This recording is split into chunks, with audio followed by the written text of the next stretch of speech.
कर रखा है। कलात के मोंगोचर इलाके में एक बड़ा हमला किया गया है। क्वेटा कराची नेशनल हाईवे 25 को रोक दिया गया है। बीएलए ने कई सरकारी इमारतों में भी आग लगा दी है।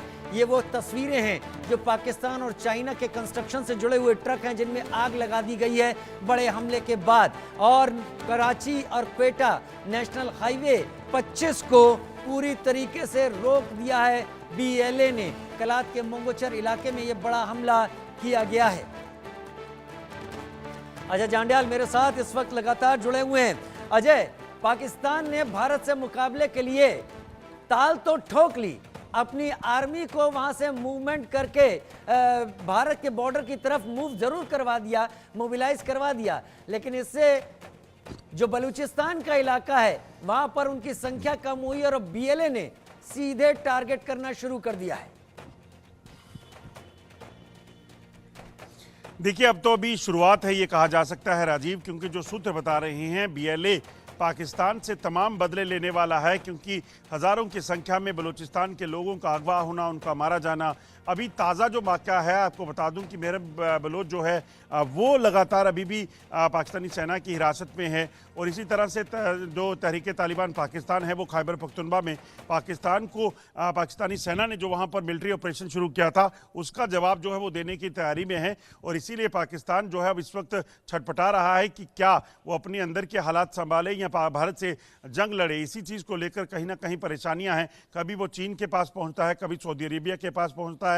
तो ऐसे में कोशिश पाकिस्तान कर रहा है। मगर आपको बता दूं कि बलूचिस्तान में बीएलए ने जो हमला किया है वहां पर कई हाईवेज को बंद किया। कल भी खबरें आई थी कि 2 शहरों पर उन्होंने कब्जा कर लिया था। कई बड़ी बड़ी इमारतें जो हैं उन पर कब्जा कर लिया है। आज भी कई इमारतों को, जो सरकारी इमारतें थी, उनको आग के हवाले कर दिया गया है। और बलूचिस्तान में बीएलए जो है वो लगातार हमलावर बना हुआ है और इस चीज़ को सुनिश्चित कर रहा है कि पाकिस्तान के नापाक इरादे जो थे बलूचिस्तान को पर कब्जा करके उसे दबाने के, उसे कामयाब नहीं होने दिया जाएगा, क्योंकि बलूचिस्तान लगातार अपनी आज़ादी को लेकर जंग लड़ रहा है। और केवल बलूचिस्तान ही नहीं लड़ रहा है, शायद बलूचिस्तान की आज़ादी के संघर्ष के साथ साथ सिंध भी अपनी आज़ादी के लिए लगातार कोशिशें कर रहा है। हालांकि वहां पर आवाज़ें ज़्यादातर खामोश ही रही हैं। वहीं अब बड़ी खबर का रुख कर रहे हैं अजय। बलूच नेता अख्तर ने आसिम मुनीर को खुली धमकी दी है। मुनीर ऐसी सज़ा दी जाएगी कि 10 पीढ़ियां याद करेगी। 1971 में बंगालियों ने क्या हश्र किया, भूल गए मुनीर। शहबाज मुनीर बांग्लादेश जंग को भूल गए। अख्तर मेंगल का बयान, युद्ध भी हारे थे, वर्दी भी उतार कर आए थे, बलूचों पर अत्याचार करके शेर बनते हो। आसिम मुनीर ने कुछ दिन पहले ही बलूचों को धमकी दी थी कि 1500 लड़ाके बलूचिस्तान को अलग करने की सोचते हैं, हम उनका ऐसा हाल करेंगे कि उनकी 10 नस्लें याद करेंगी। ये आसिम मुनीर का बयान था। अजय जांड्याल मेरे साथ इस वक्त जुड़े हुए हैं।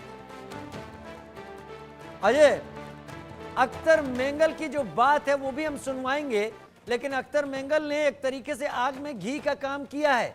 आसिम मुनीर ने कहा था कि 10 पुश्तें तुम्हारी नहीं कर सकती ये काम।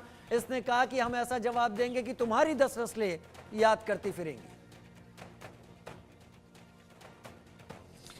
देखिए, बिल्कुल, अगर आपको याद हो राजीव, बीएलए की तरफ से पहले भी पाकिस्तान ने जब धमकी दी थी तो एक बात कही गई थी। उस वक्त के जो कमांडर वहाँ पे थे उन्होंने साफ कहा था कि पाकिस्तान अगर हमारे साथ जंग करता है तो हम कई महीनों तक पाकिस्तान के साथ जंग लड़ने के लिए तैयार हैं। और अब अगर आप देखें तो आसिम मुनीर का वो बयान जो कह रहा था कि आपकी 10 नस्लें जो है वो पाकिस्तान को या बलूचिस्तान को नहीं ले सकती, अब उसी पर जवाब देते हुए बलूचिस्तान में बीएलए की तरफ से कहा गया है कि तुम्हारी 10 नस्लें याद रखेंगे कि हम क्या कर सकते हैं, हम जो हश्र करने वाले हैं वो आपकी 10 नस्लें जो है वो याद रखेंगी। ये अपने आप में बताता है कि ये खाली बयानबाजियां के तौर पर नहीं देखा जा सकता, क्योंकि बीएलए ने जो पिछले कुछ समय में किया है, चाहे वो ट्रेन हाईजैकिंग हो, वहाँ जो आर्मी की काफिले हों, आर्मी की बसें जो काफिलों में जा रही थी उनको उड़ाना हो, और इस तरह के हमले कर वहाँ पे एक बात तय है, हालात अगर बिगड़े तो पाकिस्तान को चौतरफा